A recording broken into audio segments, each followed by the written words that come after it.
Good evening, YouTube, and welcome to the Toon Review YouTube channel, where tonight it is Wolves versus Newcastle United, and this is the preview. And I'm joined by the legend on this channel, it is John Sinclair, and I'm also joined by Mark, the Wolves fan, who also has a Wolves YouTube channel, which is in the description. How are you doing? Yeah, good, mate. Absolutely good, fantastic. Good. How are you? Yeah, good. Thanks for coming on, Mark. John, it's a pleasure, mate. No bother. It's a pleasure having you on again, John, as well. Pleasure. We may as well get stuck into it. I mean, obviously, Newcastle have a lot of stuff going on at the minute with the court case. Mark, I don't know whether you know much about that. I mean, what the sort of news is further down south regarding cat cases and arbitration. Yeah, I've not been living under a rock. It's yeah, I know all about it, mate. It's yeah, it's I do feel sorry for Newcastle fans. It's been going on for a long time, and they're stretching it out so much. Be nice to get it over the line for yourselves, because yeah, it's just they're stringing you along a little bit, aren't they? Just a bit, you could say that, yeah. Now tomorrow's game, you guys are in, I don't know what kind of form Wolves are in. Brilliant win at Southampton. Obviously, you know, Jimenez getting the goal, and you know, fantastic to see him getting back on the score sheet after the injury that obviously he had. But what I've seen from Wolves this season is plenty of attacking, but not so much putting it in the net. Is that sort of fair? Yeah, well, at the beginning of the season, because Bruno Lage obviously came in instead of Nuno. Nuno, very, very pragmatic coach. It was very defensive minded. It was shut up shop and then play on the counter attack. Bruno Lage he's not like that at all. He concentrates on attacking football, and obviously you're susceptible at the back, but he's realised he wanted to play a back four, but he's realised that defensively we're not strong enough really at the moment. We didn't do anything in the transfer window. We needed to bring in another centre half, so we're playing a 3-4-3, kind of like, well, it's kind of like a 5-2-3, but with the players that we've got, I think defensively we're actually better than I thought we were going to be. It's going forward that we're struggling at the moment, and thankfully, as you rightly said, that it was nice to see Raul Jimenez get on the score sheet, because we need him to score 10-15 goals for us to be even thinking about being a top half side. We're a mid-table Premier League team at the moment. I think it's going to be, I don't want to say like a transitional stage, but I think it probably is for us this season. So have you seen much of Newcastle? Yeah. Actually, God help you. I think isn't it always interesting? Because like as a Wolves fan coming on here, and you've said a fantastic win against Southampton. Yeah, absolutely good. So happy with the 3 points, but we didn't play very well. We've played better and lost against Leicester. We lost. We played really well. Spurs, Man U, lost 1-0 to all these teams. I thought you were brilliant against Man United. I honestly can't believe you didn't win that game, to be fair. Yeah, well, that's it. We just couldn't score. And that's been the problem all the way through the season up to, obviously, it's only 6 games. But I think Newcastle are very similar to Wolves in the respect that it can click into gear at any time.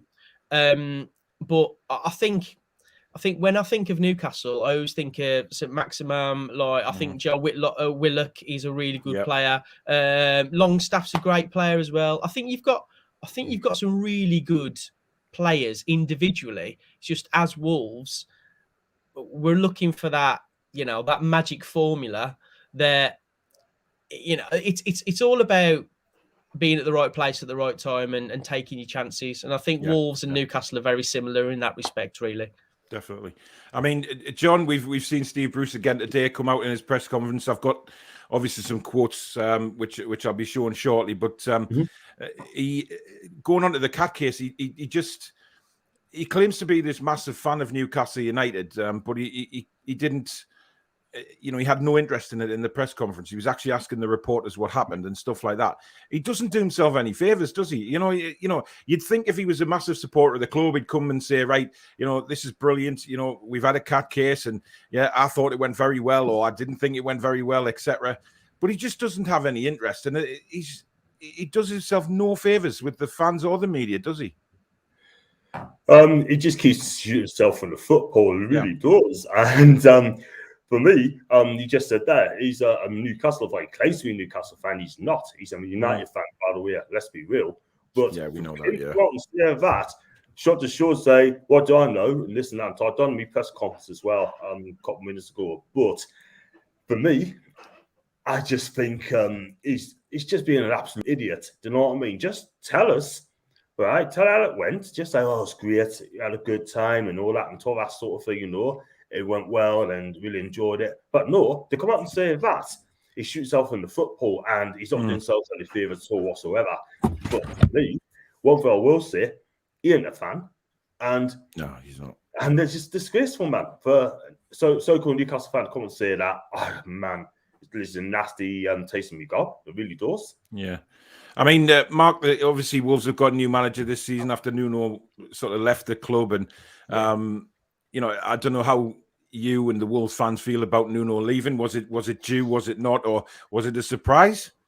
It was a surprise at the time, I must admit. I didn't see it coming. But it was mutual consent, whatever that means. I think everybody concerned needed to move on. Right. I think the type of performances we were putting in weren't good enough for the fans. We were playing a brand of football that was not very easy on the eye. He was very defensive. He was very counter-attacking. But he was limited within the squad that he had and the funds that he had from Fosun, who are our owners. And basically, I think what happened is, give me more money. I need more money to strengthen the squad. They've said no. And they've parted ways, but they've brought in Bruno Lage, who he's not well known. He won the Portuguese title with Benfica, which Nuno didn't win a title, and he went on to do great things for the club. So I think it needed changing. We didn't want to stagnate and fight relegation with our small squad. So I think this could turn into either a relegation battle or a very comfortable season. Which I think whenever I say, I think it's similar to Newcastle. I think Wolves and Newcastle, if I'm being brutally honest, are two mid-table Premier League teams at the moment, and that you've got like these bracket of teams from probably 8th to down that could all be sucked into a relegation battle. And I think you need your forwards to be scoring 10, 15 goals. Yeah. So we'll see what happens. Do you think he'll be given a decent chance of it down at Wolves, the new guy, or is it's sort of pressure on immediately? I think, as we both know, sets of fans for any club are not patient. They want results. It's a results-driven business. We've won 2, we've lost 4. It's not ideal start, but it's not, the end of the world. We've got some fixtures now that, no disrespect to anyone, but we should be getting points from the teams. So we'll see. I think the next 10 games will tell us a lot more where we're going in the division. And it's going to be exciting. It's going to be a bit of a roller coaster season, I think, for both Wolves and Newcastle. But yeah, it's not going to be boring, that's for sure. I just got distracted there. Sorry, Mark. I think we've got a troll in the comments again. I think I don't know whether you know about Newcastle Twitter at the minute. It's covered in trolls, and we're getting a really tough time of it at the moment. This doesn't look like Annie. Johnny's a regular on our channels. Well, it is. That's not Annie. So someone tried to came on my channel earlier on after as Annie. And the real one came and said, "John, get him blocked." Exactly what I've done. So absolutely crazy, absolutely crazy. Oh, really? Is there trolls and stuff on? I mean, we well, I mean, I don't know, John. I don't know whether you saw Steve Ray's show on Wednesday night after the court hearing. They had a foreign lady on. I can't remember what she dealt in, but she was she was brilliant. But she made a claim that Qatar, this is going to sound bizarre to you, Mark, but maybe not to Newcastle fans, but Qatar had employed some trolls on Twitter to abuse and troll Newcastle United's hashtag, which I find utterly bizarre. But then again, when you think about all that's gone on with this takeover, it really doesn't surprise me. But we do have some bozos on here as well, Mark, who troll the Twitter hashtag, and it's pathetic. Yeah. I don't know if fan bases all over will probably get the odd one, but Newcastle's has gone absolutely crazy lately. Paul says this club couldn't be any more of a car crash if we had Harvey Price driving. Oh dear God. It's a bit dark, isn't it? Yeah. Welcome to my channel, Mark. Seriously, that's a light comment given what we get on my shows, I tell you. Wow. Danielle's going 2-1, lads. She thinks she's lost it. Danielle, I'm pleased that you've gone for a victory. It's about time, I have to say. Malcolm says there are lyrics to it. Mackems go down. Well, I'm not even saying that this season because we could be playing them next year. Stu says Bruce in the dirty, lift and corrupt Premier League out. Senshi says I don't want it to happen to another club. So yeah, I mean, there's the real Annie. That's not me. So there you go. The person that said I love Steve Bruce is not me. Well, I should hope so, Annie.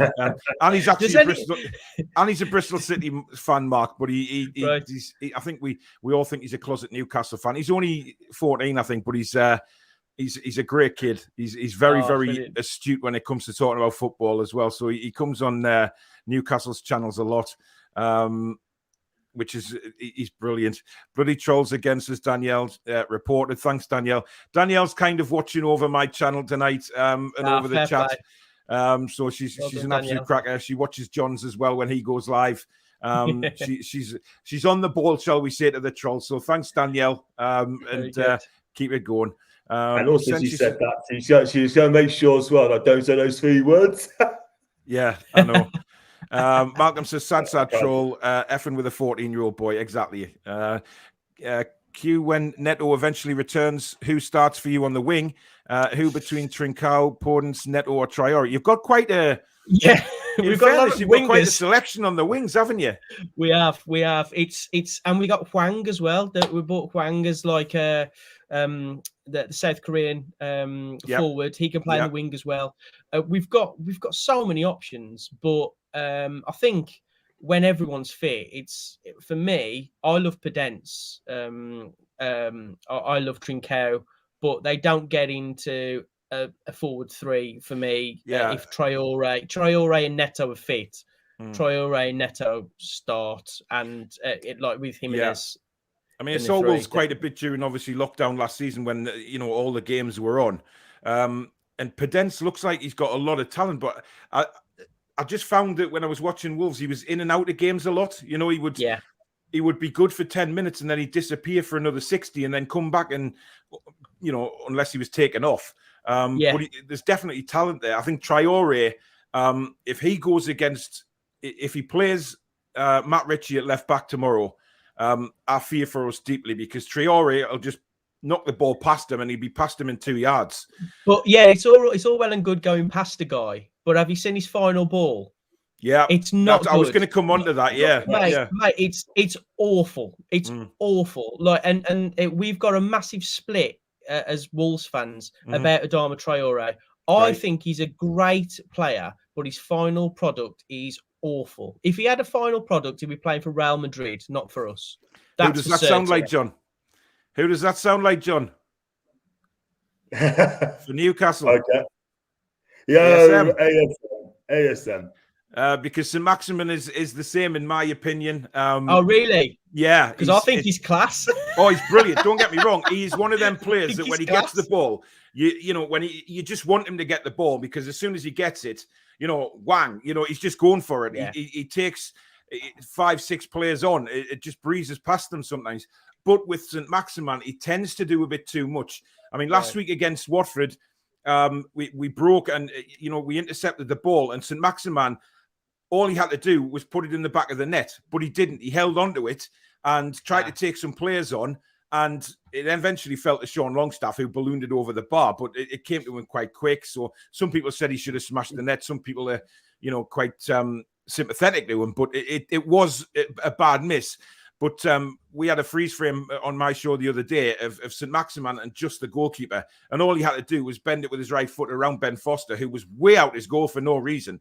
And that's the frustration we have with St. Maximin. Now, don't get me wrong. Sounds the same as Traoré, to be honest. Yeah, against the last home game against Leeds, he scored. He cut right across the box, fired it back to where the keeper had come from. But sometimes you just think, right, just do something easy. You don't have to take 3-4 players on as soon as you get the ball. Just give an easy pass or take a shot. So it sounds very similar to Traoré. I mean, Traoré as well, as a Wolves fan, you must think, wow, the runs he makes are spectacular, but it's just, that when it comes to that final third, 9 out of 10 times he's going to fluff it. Absolutely, you've hit the nail on the head. Really, it's so frustrating because he could be a world-class player.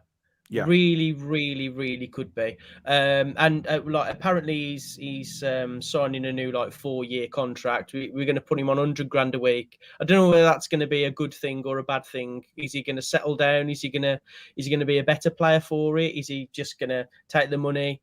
But I think Adama Traoré can be fantastic, but I think he's a good substitute to come on sometimes, because you play him against a fullback who's struggling after 70 minutes.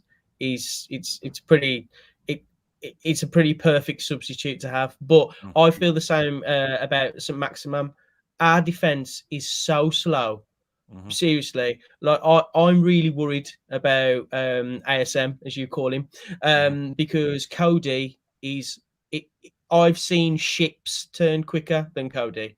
See, I've been a big fan of Connor Cody's. Honestly, I think you can have him, mate. Trust us, you can have ourselves. We'll do a swap deal. Honestly, seriously, that knee bother at all. I'll drive Connor Cody up to Newcastle tomorrow, and we'll just do a swap. Isn't it interesting, though? Isn't it interesting how different players from different sets of supporters, because he's a very Marmite player as well, Connor Cody, for us. You either love him or not hate him, because he's a great guy. He's a lovely bloke. It's just how he fits in the team, and he's the reason why we're not playing a 4 at the back, because he can't play in a 4 in the back, because he's a sweeper essentially.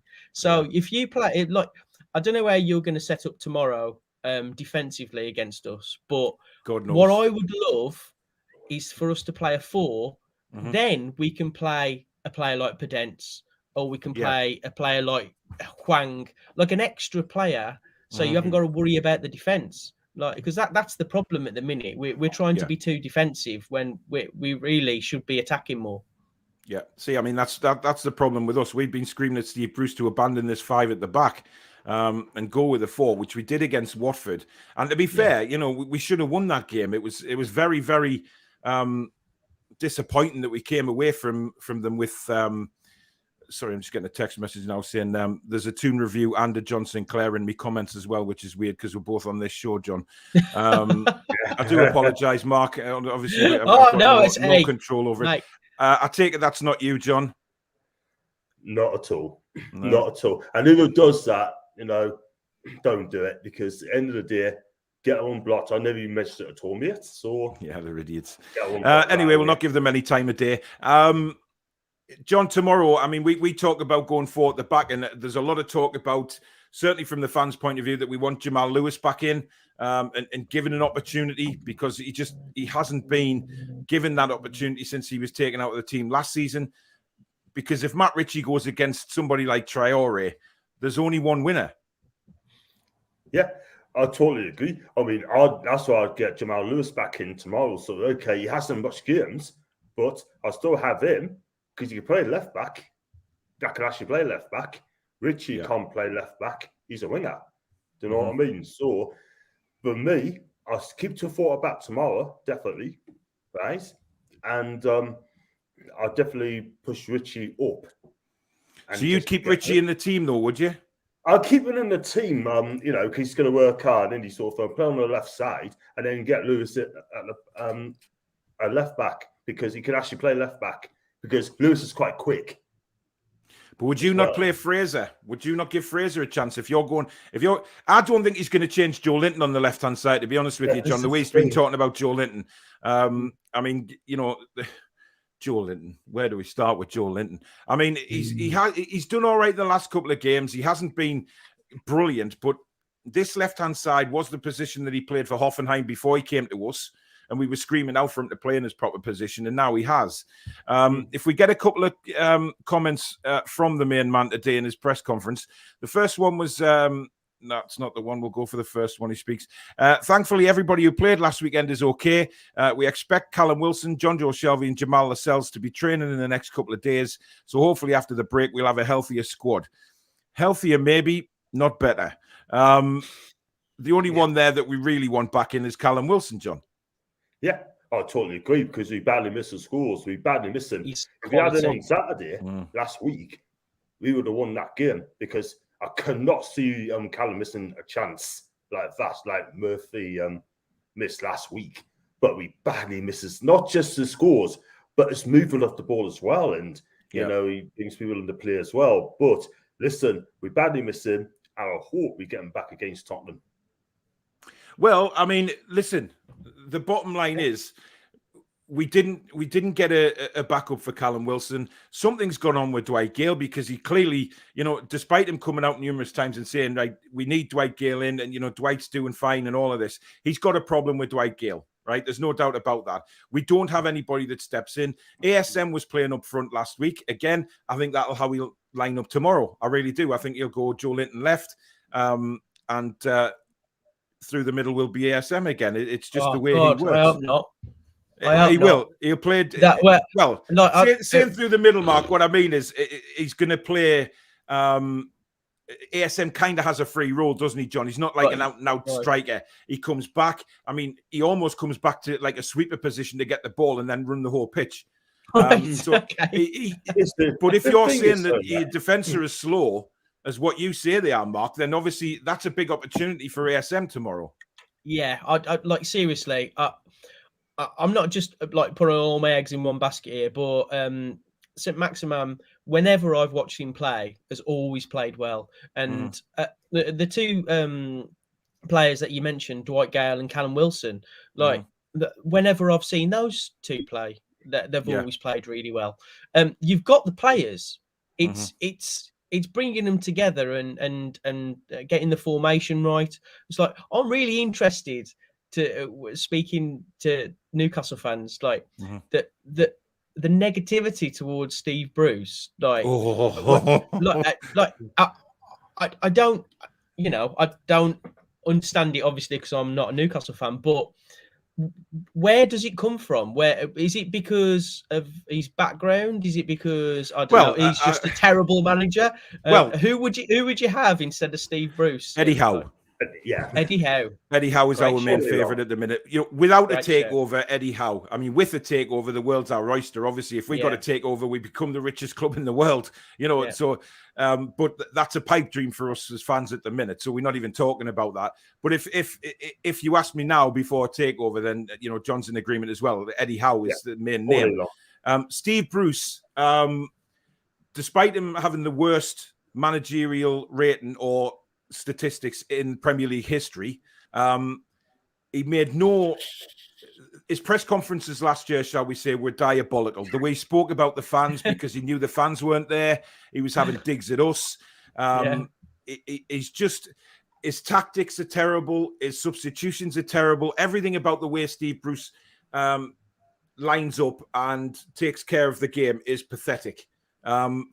You know, he might be a nice man behind the scenes, right? That's fair enough. But what we've seen from Steve Bruce is a very arrogant and bitter man towards the fans. And he keeps on saying that he's a loyal Newcastle fan. He doesn't walk away from football clubs. Well, he's walked away from 7 out of 10. His loyalty has to be questioned because he's managed both major teams in Birmingham. Yeah.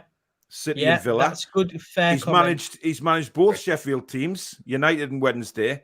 And he's now also managed both the big Northeast teams in Sunderland and Newcastle. So, we just have to question that. I mean, we don't want them, Mark. It's as simple as that. I just want to ask you one thing, Mark. There's a comment coming here saying, is this right? It is. I thought it was because before the show, when I was talking to you, I thought, that's bloody Mark from Sam and Mark. But I didn't want to say in case I completely made a fool of myself. But I recognised you as soon as I thought, bloody hell. Yeah, and I thought, nah, it cannot be. Yeah. But there you go. I've met the most famous Newcastle fans in the world, Mr. Ant and Deck. They're yes. The top lads. I didn't want to. I was thinking, when I put the start of the show on, I was thinking, that's Mark from Sam and Mark. Surely it's got to be. I thought there can't be two people that alike. And but I was going to ask you before we started, and then obviously the show started, and I just forgot all about it. But there you go. Oh, no worries, mate. No worries. And also we have a question from Paul for you, Mark, saying, would you take Steve Bruce at Wolves? Well. Now, be careful how you answer this, Mark, because I know obviously you feel a bit of sympathy towards Brucey here, but you've got a lot of Newcastle fans watching you tonight, so be careful. This could damage your reputation for good. This, mate, Steve Bruce was on our radar a few years ago. He almost came to us. I don't know why. I don't know who we went with, other than him, but now I wouldn't take him because I think we're going in a different direction. Basically, whoever George Mendes has got in his black book, basically, he's just going down the list of managerial candidates. But I don't have the negativity towards Steve Bruce that obviously you guys do, and because he's never been associated with Wolves. Yeah, you would if he was your manager, Mark. Trust me, mate. He, honestly. I'm not kidding. The football that he plays, it's a cure for insomnia. It's this season, and John, you'll back me up on this. It's been 5 at the back. It's a very, very slow passing around the back, and then we come forward a little bit, and then it's passing back again. And it's like, honestly, we call it sometimes watching rugby. You know how they've got to pass the ball back every time to move forward, and that's exactly what we do. But we haven't got the players to do it, and he doesn't put the players in the right positions. Miggy Almiron's been playing as a centre midfielder this season. He's just not. He's an attacking centre midfielder or left-hand side player, and he's devoid of all confidence. He just buries players into the ground. Sean Longstaff is another example. He got injured, and you did mention him before. He's starting to find a bit of form again now. He's starting to come back, and obviously scored a brilliant goal at Watford last week, and it's looking better for him. But he's fell out with the Longstaffs. He sent Matty off to Aberdeen. I just think, honestly, if you had Bruce as manager at Wolves, you'd want to scream every time you went to the football. Really? Yeah. It's just it's when it's toxic with the fans. I think it seeps through into everything. Really, I think why hasn't he gone? Because I'm getting the feeling that 80%, 90% even of the Newcastle fans don't want him there. So if he must have the skin of a rhino, he must he must not care what anybody thinks of him. He must not. He's got he won't walk because if he's sacked, he's guaranteed a £4 million payoff. Yeah. So there's a lot of money involved. Now, there's been rumours today from certain football websites that he is thinking about walking away for his personal health. But then he sat in his press conference today and said he's going absolutely nowhere. We have noticed a change in Steve Bruce over the last, I'd say 6 months, John. He doesn't look healthy. He looks very gaunt sometimes in his press conferences. Now, don't get me wrong. I don't wish ill health on Steve Bruce at all. If it is affecting his health, the best thing to do is to walk away. But if he's going to be stubborn like this, I mean, you will hear Newcastle fans in that ground tomorrow vociferously wanting him sacked. Wow. Even if you, God forbid that you beat us. But if you are playing well and you do get the win, is that just papering over cracks, or is papers over cracks? 100%, yeah, I mean, 100%. John, it is. If we get a result tomorrow, it is papering over a lot of cracks. But John, if we get hammered tomorrow, okay, we've got a 2-week break now, international break. Is that the time where we should realistically be looking to get rid of Steve Bruce and bring in somebody who can maybe just get settled? We don't have that many players away on international duty, certainly not in the starting lineups. So is that a chance for maybe bringing in a new manager? Yeah, 100%. I mean, this should have happened on the last international break as well, but they bottled it yet again. But Steve Bruce should have got sacked. It's well documented, Paul. He should have got sacked last season after Brighton or Sheffield United, yeah? But they didn't have the guts to sack him, yeah? Yep. But listen, could someone please, not just use Paul or Mark, but everyone in the chat is watching the show, could someone please, when is the cut-off point to sack him? Because if he get hammered tomorrow, right, and he doesn't get sacked, when is he ever going to get the sack? Do you know what I mean? I mean, there's going to be a lot of people wanting him out if we get beat tomorrow. You're not going to get hammered tomorrow. I can tell you that now. You will not get hammered tomorrow. It's going to be a really tight game tomorrow. I think it'll be a tight game. Definitely, you're not getting hammered. I don't like. I put out on Twitter that we'd hammer Brentford because I thought it was coming. And Brentford came and absolutely spanked us. Should have been 5. Should have been it was one of the worst performances from a Wolves team that I've seen in a very, very long time. That's the league. That's the league. Like, no, it doesn't matter which two teams are playing. Like the strengths as weaknesses. It's who turns up on the day. But there is no way that I think that we're going to turn Newcastle over easily. Yeah. It's going to be very tight. It's going to be either 1-0, 1-1. Like, I can't see it being, I'm going to the game. Obviously, I want it to be a goal fest and a really easy victory, but I just can't see. I think everybody's in that little pocket of mediocrity at the moment. Like, well, it's funny you should say that, because what we do as Newcastle fans, we look at our opposition and think, right, are they playing well or they're struggling? And if they're struggling, we always say, oh, well, enter Newcastle United. There you go. Your troubles are over. That's how we see it, John. I mean, after so much, especially last season, the reporters would come on and say, oh, such and such hasn't scored in 16 games, or this team hasn't scored more than 2 goals in 2 years or something. And then enter Newcastle United, and that statistic just disappears out the window. Daniel, good evening. He's come and said he won't quit, which is very, very sad. We have no hope. Surely if we lose tomorrow, he should be sacked. But I bet he will get it until Christmas. But we could be down by then. Wow. I mean, John, there's been worries that we are going to do another Sheffield United this season. No chance. It wouldn't surprise us, because if we get key players injured, like Allen and Callum gets injured, then who's going to get us the goals and who's going to get us the creativity? That's the thing. And this is the problem, Paul, right? We'd be saying this all the time. We could be in trouble if we don't win this game tomorrow. Yeah? Because look at the games coming up soon. We've got Spurs at home. Then we've got to play Palace away, Chelsea at home, Brighton away, Arsenal away. We are going to be in huge trouble. And we haven't won a game yet. Yeah, Christmas is absolutely terrible for us. I mean, we play all the big boys. Gary says, hi, Paul, Villa fan here. Love your shows and a subscriber to your channel. I hope your daughter is okay. Keep up the good work.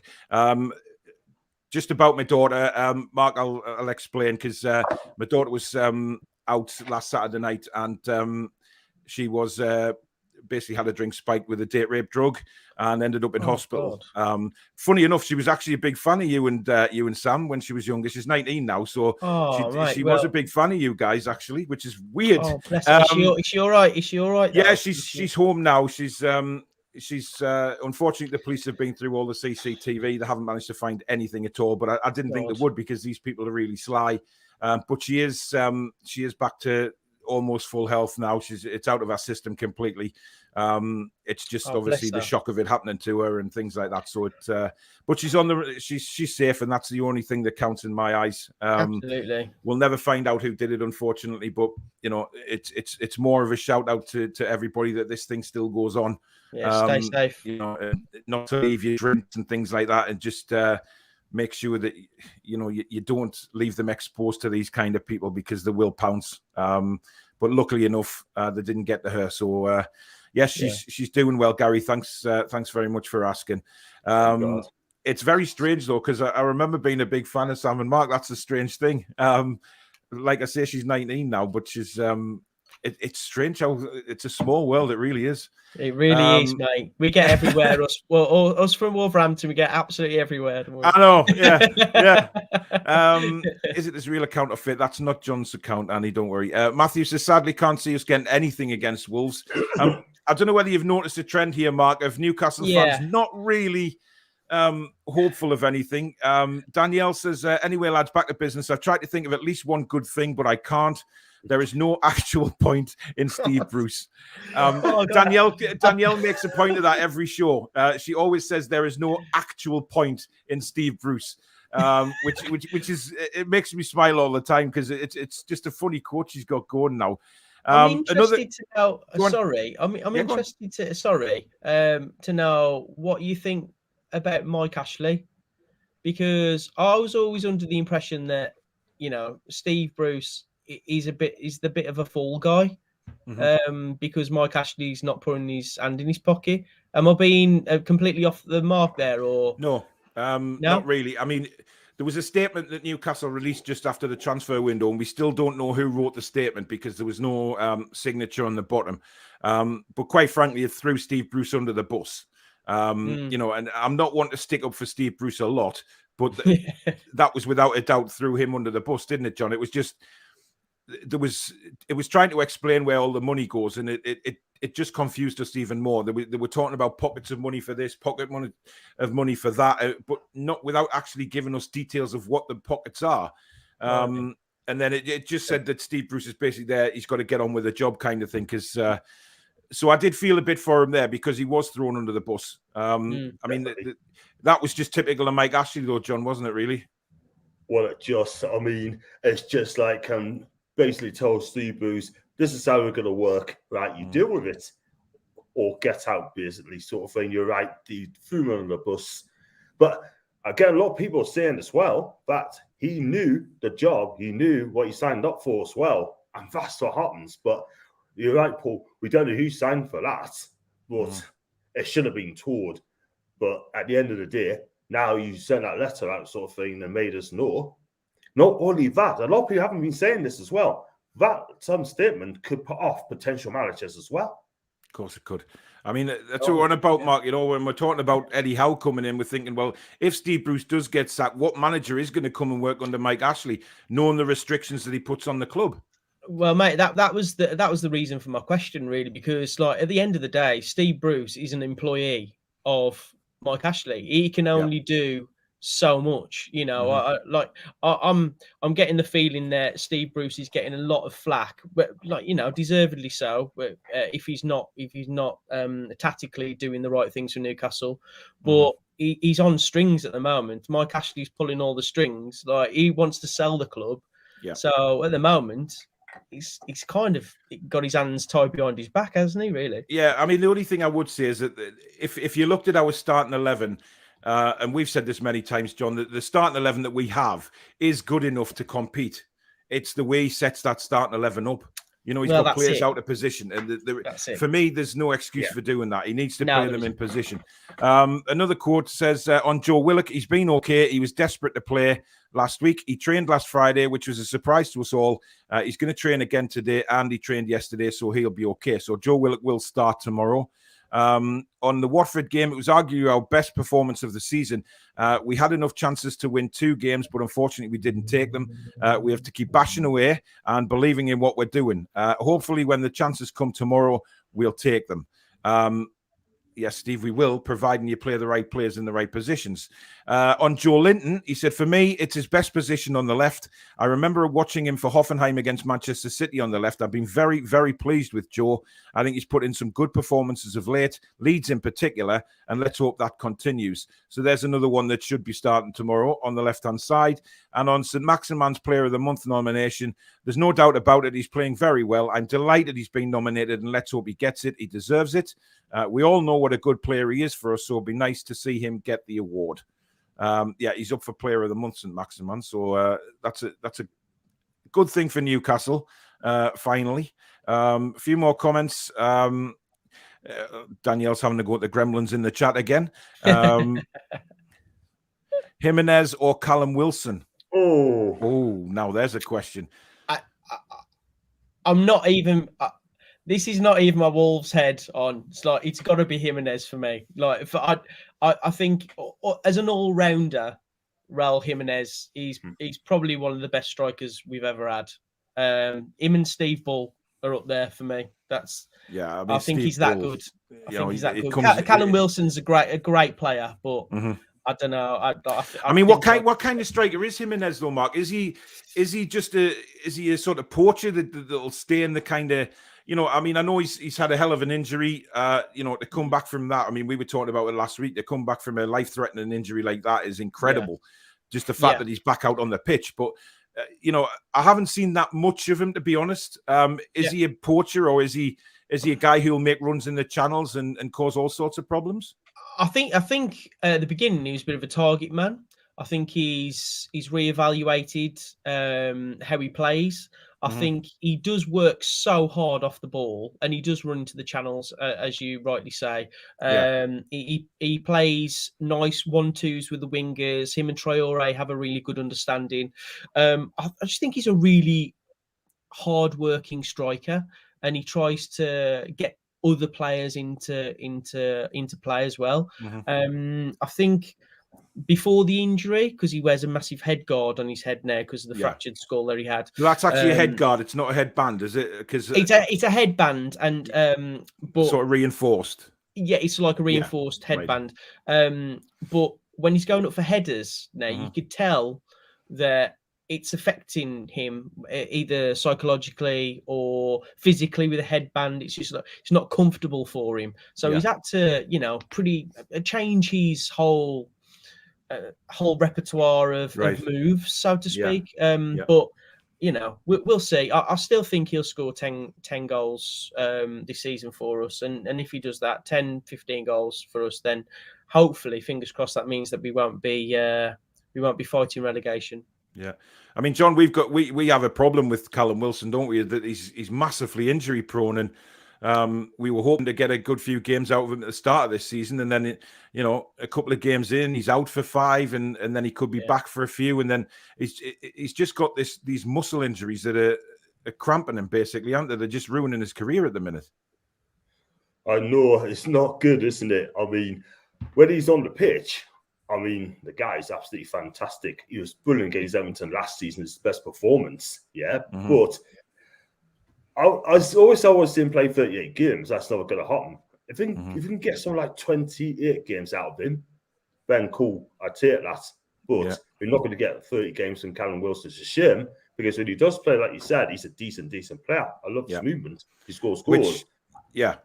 And that makes it even worse that we didn't get cover for him in the transfer window. It's just crazy. Question for you again, Mark. Where would you, as a Wolves fan, say you need to improve when the transfer market reopens? I think we need a world-class centre-back.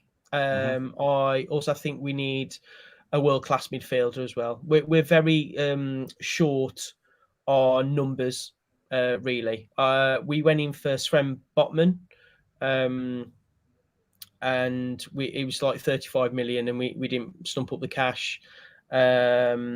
We went in for a number of midfielders, but they were just too expensive. Like the problem with the pandemic is that a lot of businesses don't want to put their hand in their pocket just yet. And, I think that's across the board, unless you're PSG or Man City. Not a lot of teams are going to start paying 50, 60, 70 million for players at the moment. So I think we need to improve defensively and in the midfield. I think we're all right going forward. We just need Jimenez to start doing what he started doing at Southampton. Yeah. And Magical Marwan says, what do you think of Joe Linton, Mark? Have you seen much of him? Not a lot, but what I have seen, he's all right. I wouldn't say, I'd say he's a solid 7 out of 10. He's he doesn't. Am I being generous there? Or? God, ask John. John, I mean, what do you think? Joe Linton being a solid 7 out of 10? Mark, I don't know if you watched him. You just said there. You haven't watched him as much. Listen, if you listen to Malcolm McDonald last night, right, on NUSD Matters Suite, I tell you what, he was absolutely having a go at him. Let me tell you something about Joe Linton, right? And let's be real on this guy, okay? He cost £40 million, right? He haven't got a touch. Loose the ball easy, right? He scored 6 scores in 76 matches. And that is our £40 million player, right? He is not good enough for Newcastle United. Okay, he's did okay of late, but at the end of the day, he's not going to get us 10 goals a season. He is, for me, he's the worst forward I've seen since supporting Newcastle United. But don't get us wrong, it's just if he gives a basic standard performance, that's about it. I think the problem is, though, John, if we're openly honest, had he signed for 10 or 15 million quid, we wouldn't bat an eyelid. We'd say, well, he's one of these risks.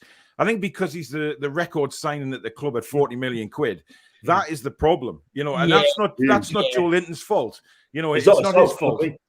But somebody somewhere is sitting on a beach having a nice pina colada now, with his agent, with millions in the bank for that, because the receipt was well and truly lost as soon as that transaction went through. Danielle says Wolves can have Steve Bruce if they like. So no, thank you.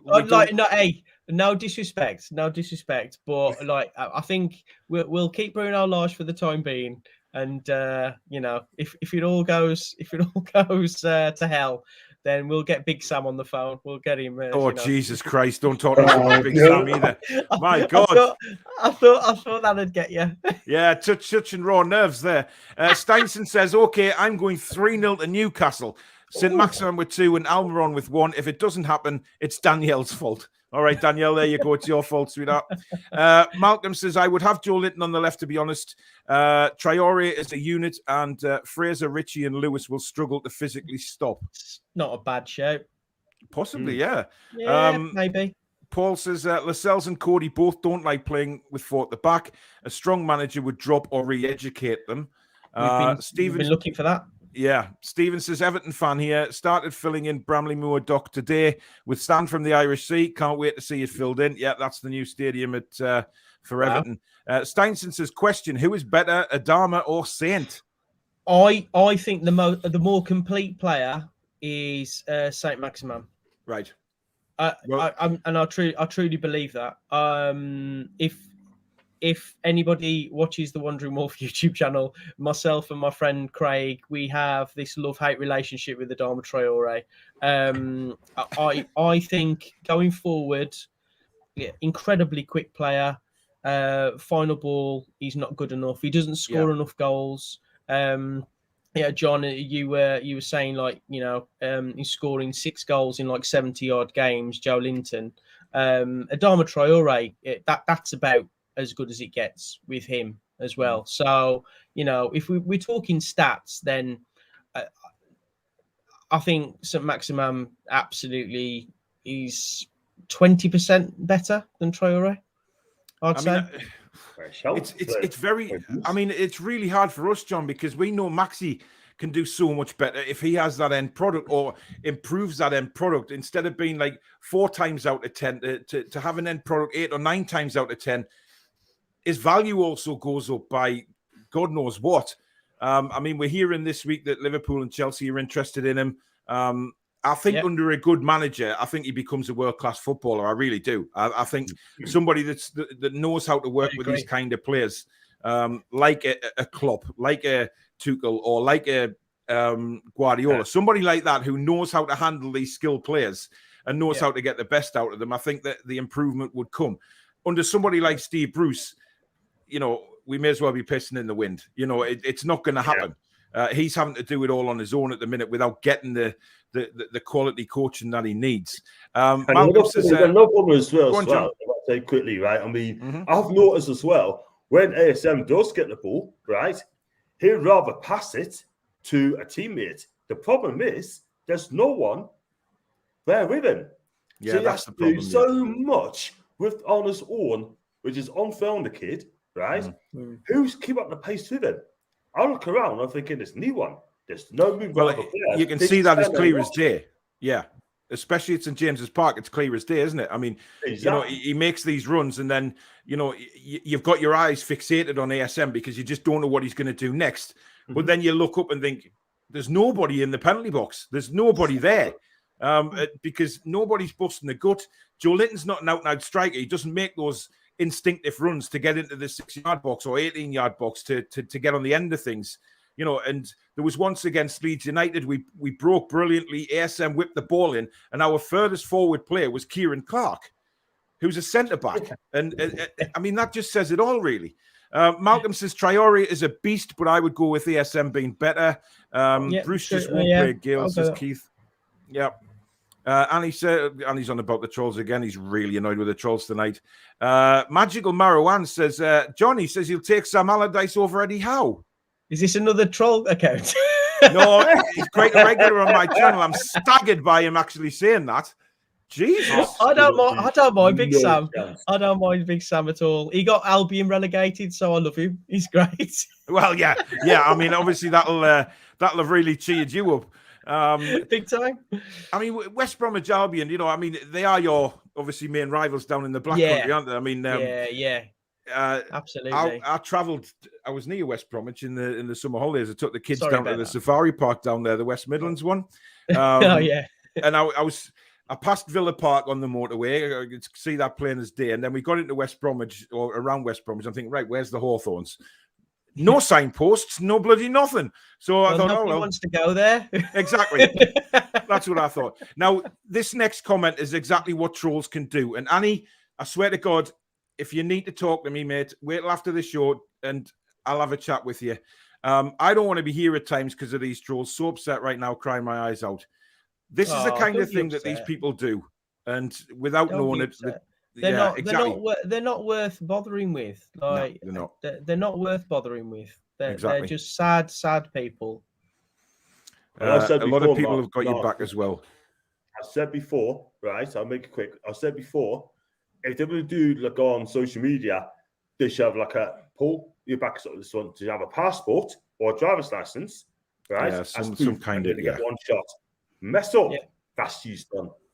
I completely agree. So because like nothing ever happens to these people. It's like they're all on accounts that don't show their face. They can say whatever they want. There's no comeback, and that's why social media in general could be such a toxic place. And especially when it comes to football, my God, like if you've got a difference of opinion with somebody who doesn't like it, then Oh, geez, tell us about it. My God, yeah, crawl out the woodwork, dear me. You know what it is as well, right? I mean, that's why I've done this. I've done a live stream 2 weeks ago, right? Naming and shaming. And you know what? I'm going to keep doing that until it stops. You know what I mean? Like that Fulham fan, for example. I named and shamed him, that Fulham fan on the stream. I don't think he's even a Fulham fan, him, John. I think he's just one of these trolls that pretends he supports Fulham. And, he's got a massive interest in Newcastle United for a Fulham fan, to be fair. That's a bit strange, that. Paul has said, does Mark recognise Paul from Love Island? Paul from Love Island? No, don't even try and answer that question, Mark. No, I've seen Love Island before, but Paul has never been on Love Island. Don't worry. One of the other YouTubers, who's on he's a twat, basically. I mean, he's a good lad, but he's a twat for doing it. He made a comment that I went on their show one night, and he, Daz, you'll know I'm talking about you here. Basically said that. I'd taken time out to come on their show from Love Island, so I was coming live from the villa with a green screen up and everything. And then from then on, some people have jumped on the bandwagon and brilliant. So Daz, if I ever see you, I'm going to knock you out. Murph says Newcastle will lose 2-0 tomorrow and get controlled. Then Steve Bruce will get under pressure and walk out. Let's hope that's the case. I hope that's the case. Yeah. Interesting. Well, I mean, I think if we do lose tomorrow, it's going to be absolute hell for him. Yeah, we've got another troll here to pretend to be Annie again. So there's another block. This block button's coming in handy, I tell you. Kevin says, don't forget we play hoofball as well. Not last week. Fair enough. Well, we didn't know. I'm not sure if Kevin's a Wolves supporter, you know. Do you play hoofball, Mark? Well, we tend to be a bit more direct when Adama Traore is in the team, because we tend to make Traore, if in doubt, give it to him, and then he'll go to the byline and try and cross the ball in. We become a bit more one-dimensional when we play Adama Traore. When he's not in the team, I believe we become a bit more like a team. But yeah, we'll see what happens tomorrow. It's going to be very tight, I think. Yeah, no, I do. It always is when we play at Molineux with you guys. It's, I mean, I keep waiting. Adam, a lad that another YouTuber, he's coming down in the car with me tomorrow, and he made a serious blunder on. I do a fan forum on a Tuesday night, and he was on the show, and he said he was looking forward to coming down to Molineux. So every time I text them now, tell them what time we're picking them up or things like that, I'm saying, are you looking forward to going to see Molineux tomorrow? You know, Molineux. Yeah. I've never met them. I haven't either. No, I'm looking forward to meeting her tomorrow. It's crazy. Molineux. Connor says, evening, guys. I'd like to see a 4-2-3-1 formation, but it will be impossible. Darlow, Manquillo, Shah, Fernandez, Lewis, Richie Hayden, Willock, Joe Linton, Almiron, and St. Maximin. That's not a bad lineup, to be honest. And John, that backs up you putting Richie back into the midfield there, so it's not a bad shout. Yeah, not at all. I mean, I like to see Richie gets forward more, right? If you lose the ball, he can track back, no problems at all. And yeah, that's not a bad lineup as well. I'm not going to lie on that one, Paul. But one thing I will say as well, quickly, back to Mark, there's one player I'll be worried about tomorrow as well, and I quite like this guy, who's Neves. He is some player, him. Yeah, we've done very well. We've done very well to keep hold of him, to be honest. He's on his A game. He's too good for us. There's no question. I think we've got a decent midfield when it's playing well. You know, Dendoncker, Belgium international, can't get in the team at the moment. You know, we've got Matinho, who, you know, he's past his best, but on his day, him and Neves, like in the centre of midfield, are dynamite. It's getting to a stage now, John, that it's so inconsistent. We never know when we're going to play well and when we're not going to play well. It's going to be a proper roller coaster this season because of the players that we've got available, I think. But I agree, Neves, we can't let him go if we want to stay in this league, definitely. I'll tell you what, though, I could watch this guy all day, because when he takes those long shots, it's not tomorrow, but he takes those long shots and they go to the back of the net, my God, they're absolute lit, honestly. Yeah, he's a great player. He's a great player. Hopefully we can keep hold of him. Well, is he world class? He's on the cusp, I think. Yeah, he's on the cusp. I'd agree with that. Yeah, I don't think he's there yet, but he could be in the next couple of years if he keeps on putting in performances like he has been. Well, yeah. Yep. Danielle says, Mark, how do you feel about your new manager, and what's it like to have hope when we have a cabbage? Yeah, that's basically reality right there. You know, I mean, she speaks from the heart. I think Bruno Lage is a work in progress. I'm not going to pretend that I know a lot about him from his previous work in the Portuguese league, but I do know that he's a breath of fresh air when it comes to the players. Nuno was very passive. Great guy. Nuno, you know, gave $250,000 of his own money to help, you know, kids in Wolverhampton. I heard about that. Yeah, during so lockdown. I can't speak ill of that bloke. He's done so much for that. He got us to Europa League quarter-final, FA Cup semi-final, 2 7th place finishes for Wolves. This is like dreamland. So I'm not going to come on here and start knocking the guy, but I think Bruno Lage, with the right team, he's got Nuno's team at the moment. He hasn't got. He's got Hwang. He brought Hwang and Sarr into the team. it's not his players at the moment. He needs time to hopefully do the job. But yeah, I like him. But we'll see. We'll see. Is he good with the press? Is he good to the press? Is he good with the press?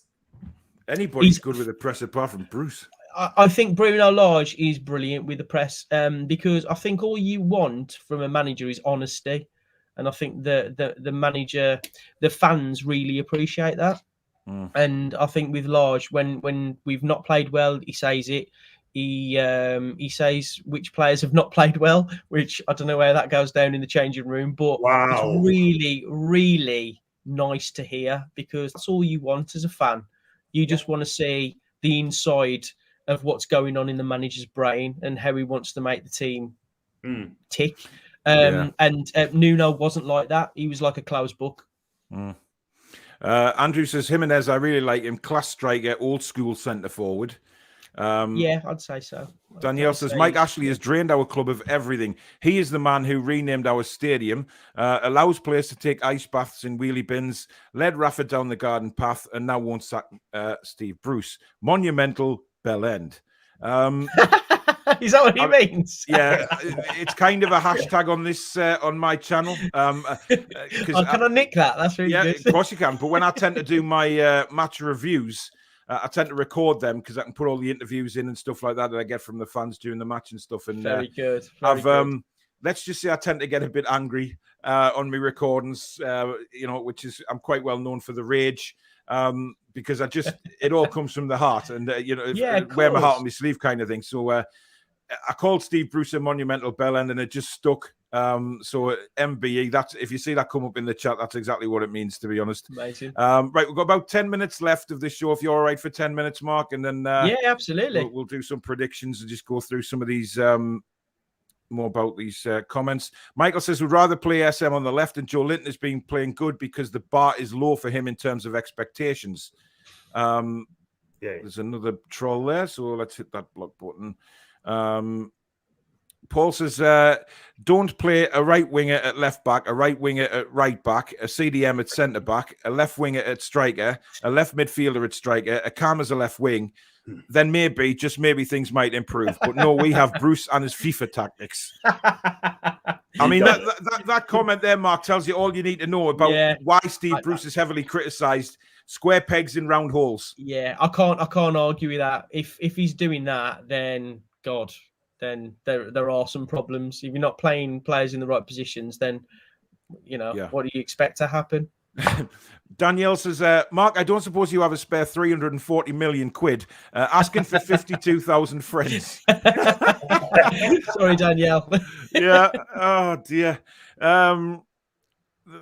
There's a lot of hatred going on in the chat for the idiots. Wendy, good evening to you. Hey, Paul. Now Bruceless knows how his players feel being thrown under the bus. Karma.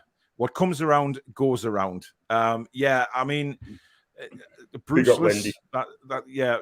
Wendy's certainly not one to hold back either. Speaking her mind, to be honest. John's thinking a 10 about Joe Linton. John has a thing on my channel, Mark, about Joe.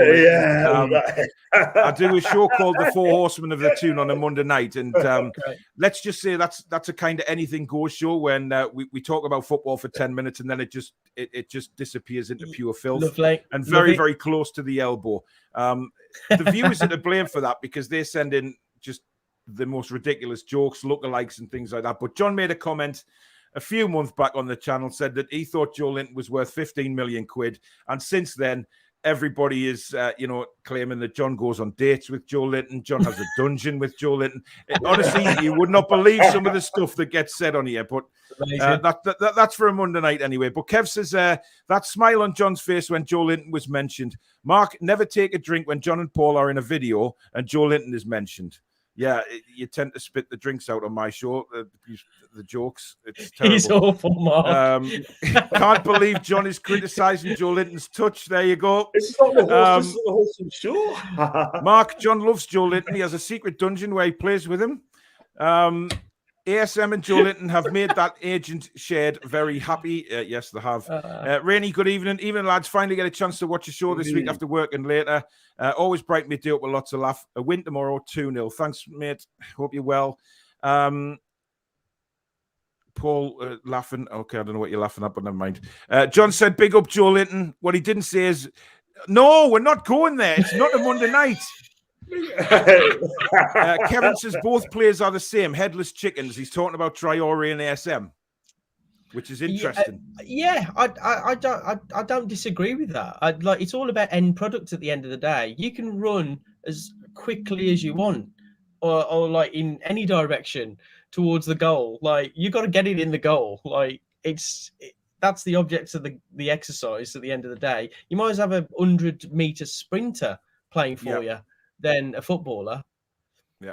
I mean, we're getting some comments in about the under-23s tonight, John, saying that a couple of the lads played well, but we know that Steve Bruce will not put the kids in. He just will not risk it. He's just yesterday's man, Steve, to be honest with you. He's not up to the modern game today of football, let's be real.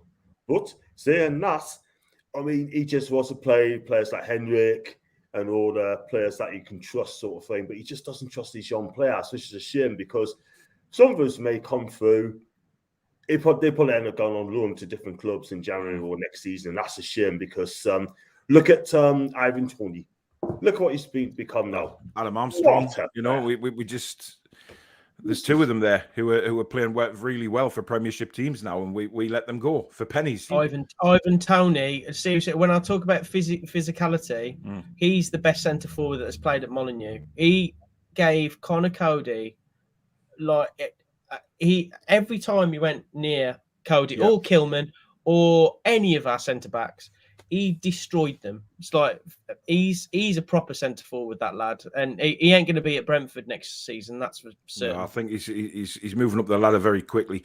I wonder what the other fans think about the Premier League threatening to kick Newcastle out. Did you hear about that from the court case, Mark?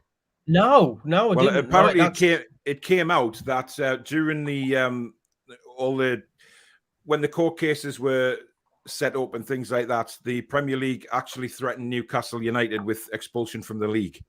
Now, I think personally, had that happened, I think a lot of opposition fans would have stuck up for us and would have kicked off had Newcastle United been thrown out.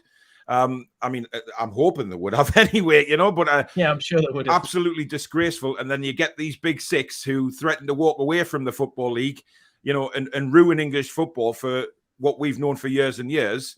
And they get a slap on the wrist and a little fine, which they gave themselves.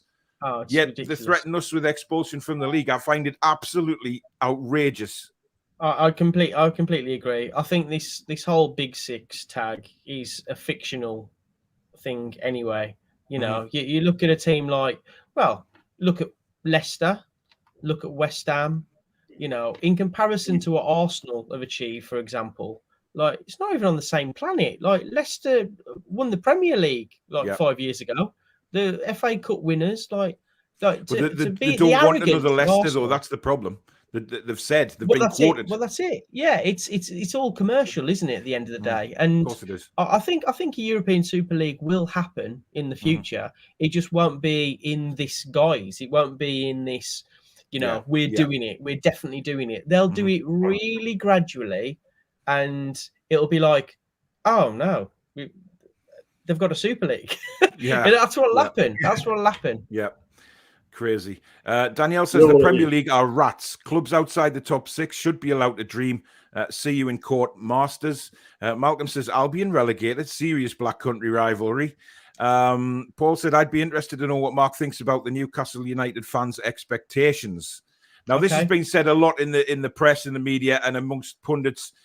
Talk Sport for one, that we've got, let's say our ambitions are a madness according to the pundits, and all we want is a team that competes in a bit of ambition.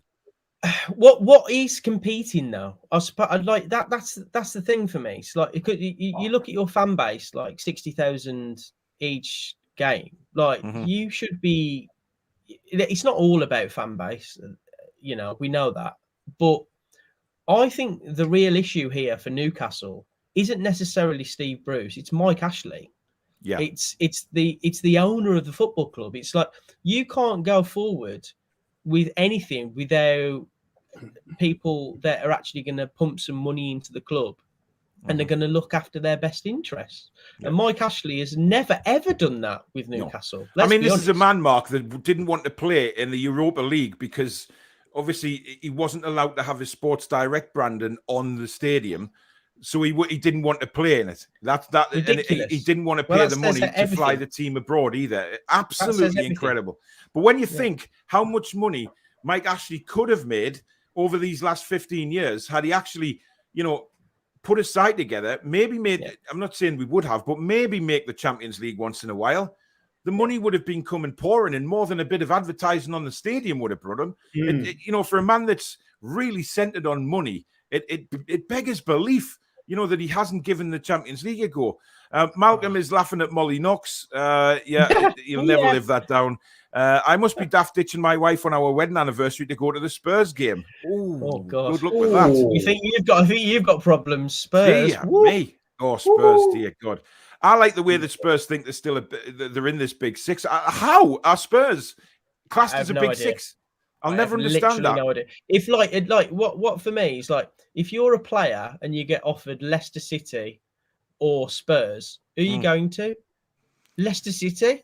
Cheers, Thomas. Thanks, mate. Yeah, Thomas is a good guy. Loves his dogs as well, does Thomas? He's threatened to steal my Rottweiler puppy, but he won't. I think he's got one himself now. They're all good on this channel, Mark. Don't worry. But Mark's channel is down in the description, so go and give him a subscription, please. Cheers, guys. Thanks a lot. MBE, says Thomas. What's Mark's channel called? It's down in the description, Andrew. Just head down there and you'll see it, matey. We know what. No, we're not talking about John and Joe Linton. The Wolves won't eat the Magpies, I hope. Michael, thank you very much for the super chat yet again. You are an absolute star. Thank you so much. He is an absolute gentleman. Wow. He's a top guy as well. I love him a bit. Nice honestly. Work, Michael. Yeah, he's brilliant. His kindness. This is one of the guys, the good guys in life, and I'm not just saying that because he donates to the channel. I've met the guy. He brought me home in the car from the Leeds game, rather than me going to the train station and facing all the Leeds fans on my own. He was just lovely guy, and I'm proud to class him as a friend. But he's a big donator to this channel, and he basically runs it single-handedly. He's an absolute brilliant guy. So thank you again, Michael. Absolute star. We must tame the wolves, says Tony. I hope not, but I think it's going to be a tight game. It wouldn't surprise me if it's 0-0. I hope not. Well, do you know what? I mean, it tends to be very close games at Molineux, doesn't it? I mean, it's either 1-0 or a 1-1 or a 0-0. Yeah. There doesn't tend to be a lot of goals between Newcastle and Wolves when we play at Molineux. Yeah, it's usually 1-1. I'm definitely putting money on 1-1. Like, I won't get very good odds, but it's like, a couple more questions before we end the show. Random says, Mark, who's your favourite Wolves player of all time? Steeple. There you go. I think every Wolves fan would say Steve, or anyone old enough to remember. Of a certain age. Danielle says, good luck tomorrow, Mark. Don't batter us and please don't hurt ASM. Great show as always, my guys. Hey, don't copy John's comments, please. That is copyrighted, my guys. Right, Mark. Before we let you go, obviously we have to get a score prediction of you. I think I know where you're going with the score prediction. To be fair, I think I really do think that it's going to be a tight game. I think it's going to be 1-1. And the reason I say that is because defensively we've been all right, but I can see St. Maximum giving Cody and Bolly and Sois and Kilman problems. I think it's going to be a tight game and hopefully a good game, entertaining game. I don't want it to be a bore draw, but yeah, I wouldn't be happy with a boring game, Mark. I don't think it'll be a boring game because I think both sides, if I'm honest, both sides will probably want to attack tomorrow because I'm sure that, your boss will have told your guys to go out and attack because Newcastle are weak at the back and there is gaps there appear. But I'm sure, I'm hoping that Steve Bruce is saying the same thing to our guys and say, look, we can But get it's at a the Wolves winnable game defence. for you guys. It's definitely a winnable game for you guys, and it's definitely a winnable game for us. So, I think 2 evenly matched teams. I think it's going to be, fingers crossed, a cracking game. Yeah. Up the Mags, I think, has had a drink again tonight. I mean, he's wanting to lick our bald heads again, John. I think there's something the matter with him because he keeps on doing that every show. I mean, he's got a fetish of bald heads, I'm sure. But then he comes up with something quite funny, saying that even Joshua couldn't bring a title to Tottenham. Oh, there you go. Brilliant. Yeah, that is a good one. Brilliant. Simon Jordan stating the cat case is a red herring. When will he stop his ridiculous? I'm not even going to give Simon Jordan airtime because I've done enough. Danielle says, I donate, Paul, but I'm saving to buy the club. So far, I have a tenner. It's going well, lads. Danielle, you crack me up, honestly. Clean match, no chippy cards, fair play, respect to you. And Andrew's going 1-0 Wolves. Hope I'm wrong, and I normally am. That's why I don't bet. Interesting. Right, Mark, big thank you for coming on the show tonight, mate. It's been absolute pleasure having you on. Thank you. Do you want to give your YouTube channel a shout out while you're on? Yeah. If you fancy subscribing, it's the Wandering Wolf channel, which is on YouTube. Our socials, a Wandering Wolf on Twitter and Instagram. Give us a like, subscribe, and it's been lovely, lads. Thanks, Paul. No, it's thanks, a pleasure, John. mate. Pleasure, mate. Really appreciate it. Channel as well, right, guys. So bless you. Thanks very much. Cheers. Like I say, Mark's channel is down in the description. Have you got anything coming up outside of YouTube, Mark? Any TV stuff going on? Well, fingers crossed. Another series of Crackerjack, which that we present. We've presented a couple of series of that. Fingers crossed we'll be doing that next year. I'm doing a show at Butlins this month. Yeah. Oh, you've got the Butlins gig now as well. Yeah, Brilliant. So, which one you at? Minehead, Skegness, Bognor. So you're all over all the Hollywood, all those places. Hollywood, yeah. Butlins in Hollywood, a cracking place. That is absolutely brilliant. Listen, Mark, thank you very much, and hopefully we'll get you back on when we take you on again later on in the season. But best of luck to the Wolves for the rest of the season, mate, and best luck with the TV work as well, mate. Bless you. Cheers, guys. Thanks a lot. Take care. See you soon. So that was Mark there. I obviously did know who it was when he first came on, but I didn't want to say it because I thought I'd make a fool of myself if it wasn't him. But it's nice. He's certainly a down to earth guy, absolute proper guy. Might bump into him tomorrow when I'm down there. But John, it's certainly not going to be an easy game tomorrow. It's one of those where it could go either way. If I'm being blatantly honest, I think I'm going to go for a 1-1 draw. I can't see, or a 0-0. But then again, two teams that certainly Wolves attacking wise, maybe we'll get some goals. Who knows? We hope we get some goals. I mean, both teams, like you said, want to have a go, have an attack, and give it a go.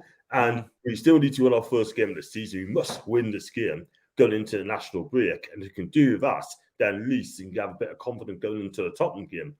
But if I'm honest with you, I think everything's going to be once each. But I'm going to say 2-1 to Wolves. And the reason I'm saying that, because they're going to have so many shots on target tomorrow. If you look at the games they've played against, like, Man U, they were a much better team. They dominated Man U. I can't believe they lost that game. It was incredible. Couldn't finish. Against Leicester, better than Leicester, still lost. Right? Yeah. The same against United, lost. Yeah? But they have some good wins against Watford away, and they beat Southampton as well last week with him and they scored a 1-0 goal. But listen, at the end of the day, it ain't going to be easy. I think we'll score, but I hate to say it, but I could see 2-1. And I also want to see Dwight Gale starting as well, even though he's not my player anymore. There'll be no chance of Dwight Gale in that starting 11 tomorrow, I guarantee it. It won't. I will eat a shoe live on the Four Horsemen on Monday if Dwight Gale is starting tomorrow. I wish I'd actually never said that now, but never mind. Thomas says, I hope to see you there, Paul. Listen, Thomas, if you see me at the game tomorrow, come and say hello, mate, will you? Thomas, I can sell a few bits and bobs on eBay. Let's start a collection to buy Newcastle United. Enjoy the match, says Keith. Thank you. I was Malcolm's sound lad. He was. Mark he's a lovely lad. Goonies thumbnail, please. We might. Well, we'll see what we can do with that.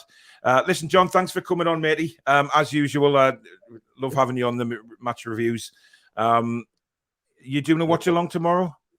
I am indeed. I'm going to go on the streams at 2:15. Going to do the build up, team lineups, and also after the game, if anyone wants to come on my show, my channel, and I'm going to do like a video phone in as well, so you can have to see it. So please drop us the link, matey. Will you drop us the link tomorrow afternoon? I'll try and get on at some point, just to tell you what it was like there, or something like that, mate. So just send us the link. I'll try and get on for 5 minutes. No problem, mate. No problem. Right, listen, mate. Take care. Have a good weekend, and I'll see you on Monday night if I don't speak to you before then. Okay, no problem. Enjoy the match tomorrow. Enjoy your trip, and let's bring home 3 points. Yeah, exactly. And also, me and John, just from the two of us, would like to say to the trolls, "Fuck you. You'll never win." Right. Thank you very much for watching, everybody. It has been a pleasure. Like I say, John's watch along will be live tomorrow from 2:15 on John's channel. On my channel, I will be back on Sunday with a recorded review of the game. Obviously, hopefully get a few interviews down there with some of the fans and do a bit of a match day vlog, and then the review of the game. So that'll be a recorded one. That'll come out sometime Sunday afternoon once I pull myself around from the long drive. And of course, Monday night will be the 4 horsemen of the Toon back again with me, John, Barry, and Peter. And we'll be discussing the Cat case. We'll be discussing the Wolves game and where it leaves Steve Bruce, depending on the result. But we'll have all that, plus the usual lookalikes and fun stuff on there. And John, I hope you've been writing some jokes to hit back at Baz this week, because you need to fire some back at him this week without a shadow of a doubt. And also we'll have Fan Forum, which will be at, I think it's 8:30 again on Tuesday night. So do tune in for that one as well. But in the meantime, guys, thank you very much for watching again. This has been the Toon Review, and hopefully we bring 3 points back from Wolves tomorrow. Until then, have a fantastic weekend, people. We'll see you soon. Take care. Over and out. You too. Bye.